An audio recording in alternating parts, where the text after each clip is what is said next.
There was a brother that I heard a story of. For 30 years he's been trying to go to Mecca. 30 years. He wants to see the Kaaba. Every year, for some reason, his visa gets rejected. Every year. You ask him, why?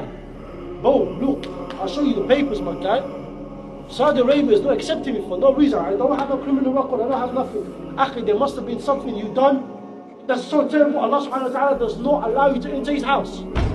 What's the situation? The brother said, I came home one day. The last day of Sha'ban, the last day of Sha'ban. The next day is Ramadan. That same night is when they start reciting the Quran. The night of Ramadan started. He said, I walked in. I was high, I was buzzing. On top of that, I was intoxicated by alcohol. He said, I walked in and I saw my mum in the kitchen, and my mum looked at me and says to me, oh son, today is the last day of Sha'ban.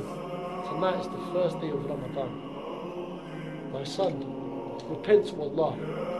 Repent to Allah. Come to your senses. And do you know what this man done? The man said, I was so intoxicated while my mother being in the kitchen. He said, I pushed her so hard that she broke all of herself in. She had 3rd-degree skin burns.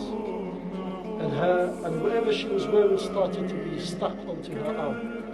And all of going up here with her hijab on, it was also stuck to the level where she had to go into an emergency surgery. Her mother asked and wanted good for her son. Her son pushed her mother to such a level, she now has to suffer with this for the rest of her life. The brother said, I believe because of this action that I've done, Allah subhanahu wa ta'ala has rejected me from entering his house.